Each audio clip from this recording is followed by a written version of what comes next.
2013 ya se había perdido esa universalidad.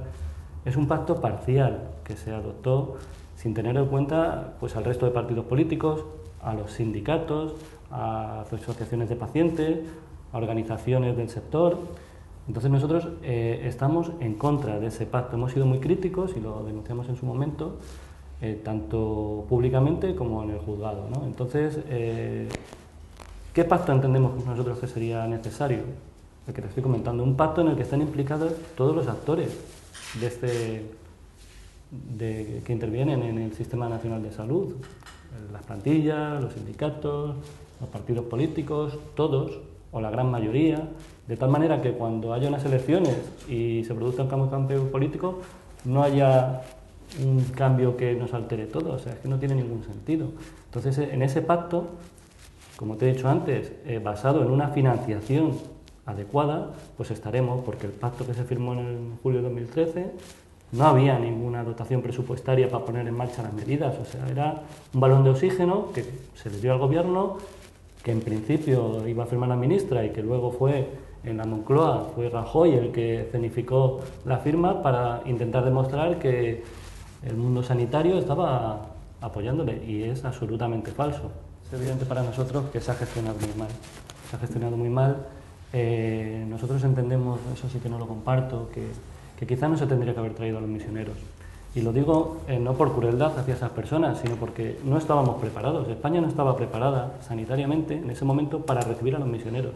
No es que no fueran a recibir una atención sanitaria buena a ellos, es que no había medidas de protección eficaces para los trabajadores, no había formación.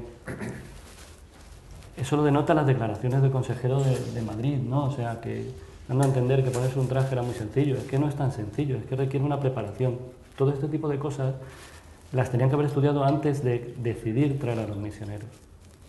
Pero dicho esto, entiendo que se han juntado aquí dos cosas. Por un lado, el problema que estamos diciendo de bajada de presupuestos y modificaciones, como ha pasado en la Comunidad de Madrid, de que ese centro que era referencia nacional, sin que el Ministerio de Sanidad lo supiera, se convirtiera en un centro de mediana y larga estancia, que están saliendo, ahora mismo hace 2 meses salieron en el Boletín Oficial de la Comunidad de Madrid la licitación para las obras de varias plantas, que lo integren en el Hospital de la Paz, que decidan ese tipo de cosas sin que haya una coordinación entre administraciones, no tiene ningún sentido, no tiene ningún sentido. Las denuncias que comentaba Enrique, que se han presentado, efectivamente, se han presentado denuncias por parte de trabajadoras y trabajadores, por parte de sindicatos, alertando de todo lo que podía pasar. Hace un par de semanas, unas compañeras nuestras, delegadas sindicales del Hospital de la Paz, han estado en el Parlamento Europeo explicando cómo se ha gestionado este tema, la visión real que tienen las plantillas, y, por utilizar una palabra coloquial, alucinaban con cómo se ha trabajado aquí, la falta de medidas de seguridad que se han tenido, y que probablemente, si no hubiera habido un cambio en la gestión de este problema, se hubieran seguido haciendo, porque lo mejor que ha podido hacer el gobierno es apartar a Ana Mato de la gestión del ébola y poner a la vicepresidenta del gobierno. O sea, lo mejor que hay respecto a la gestión, que no es hacer, es impedir que otra persona hiciera, ¿no? A partir de ese momento sí que ha habido un cambio de actitud por parte del gobierno, han sido los expertos los que han empezado a gestionar el tema, ha empezado a haber formación, que nosotros ahí también tenemos nuestras dudas respecto a cómo son los criterios de selección de las personas que van a los cursos, si eso luego va a tener una plasmación real o no en las diferentes comunidades autónomas, porque evidentemente formar a la gente supone apartarla de sus puestos de trabajo diarios para que realicen una formación intensiva que requiere unas horas. Habrá que sustituir a esas personas para que puedan formarse, o sea que todo eso, que en teoría está muy bien, veremos si luego en la práctica llega a desarrollarse completamente, porque para nosotros el problema de ébola no ha acabado. Es una amenaza que tenemos ahí y que es muy posible que mañana o dentro de un año o dentro de 2, si esto no se acaba de solucionar en el continente africano, pues que llegue. A nosotros nos preocupa mucho el año 2015, ¿no? O sea, entendemos que es un año electoral y que los partidos en el gobierno, en este caso el Gobierno Nacional, el Partido Popular, pues efectivamente se adaptan un poco y relajan a lo mejor ese tipo de medidas. Por ejemplo, puede estar relacionado con el cambio en la tasa de reposición que va a existir en la Administración, que va a pasar del 10% al 50%. Nosotros solicitábamos que se quitara la tasa de reposición. Entendemos que no tiene ningún sentido que en un sector esencial como es el sanitario exista tasa de reposición. Ha habido una pérdida de empleo brutal, ¿no? O sea, nuestros datos extraídos de fuentes oficiales nos dicen que más de 19.000 personas trabajando menos, 19.000 personas menos en instituciones sanitarias de enero del 2012 a enero del 2014, en 2 años. Es como si se hubieran cerrado 10 hospitales de 2.000 personas trabajando en ello, una auténtica barbaridad.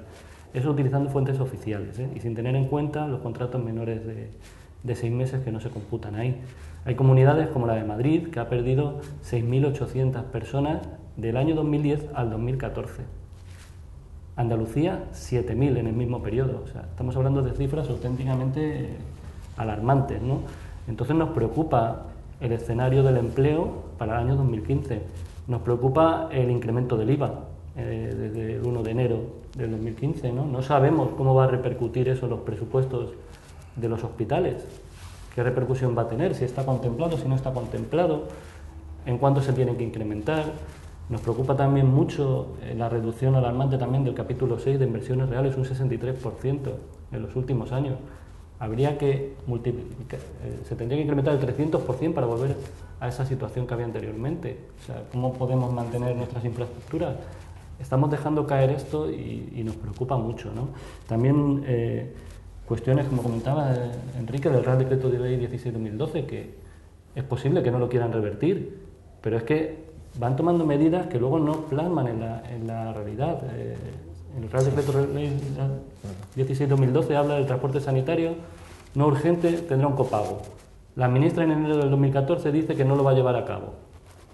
Sin embargo, en la página web del Ministerio de Sanidad encontramos un proyecto de orden en el que viene detallado exactamente cuándo tendrá que pagar cada ciudadano que utilice el transporte sanitario no urgente por cada viaje.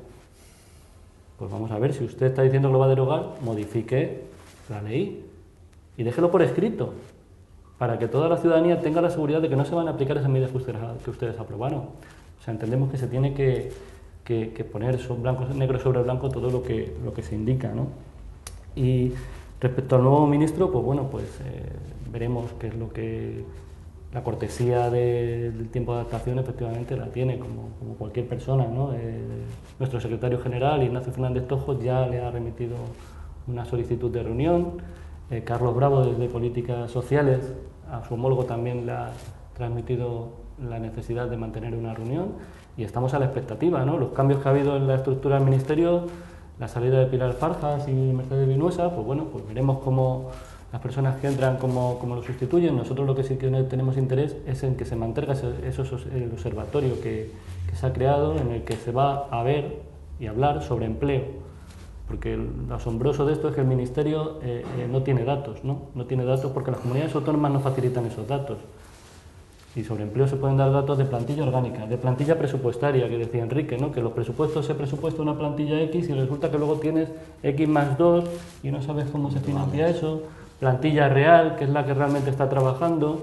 Vamos a ver de qué estamos hablando, vamos a dotar de financiación todo y vamos a ver si el ministro, que tiene un perfil más político que técnico, pues acierta. No sabemos si la elección está derivada un poco pues, por el hecho de decir, bueno, queda poco de aquí a las próximas elecciones y vamos a ver si tranquilizamos un poco el movimiento social que existe en relación a la sanidad, ¿no? Porque es evidente que las mareas están, las protestas de los ciudadanos están, las protestas de los sindicatos están, y de aquí a las elecciones lo quieren apaciguar.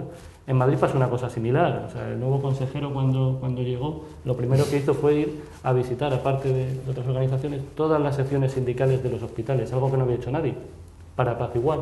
Pero resulta que en cuanto ya se le permitió hablar, pues metió la pata y salió lo que nosotros nos sorprendió, pero bueno, salió ese espíritu, ¿no? de conflicto. Entonces esperemos que no pase lo mismo con el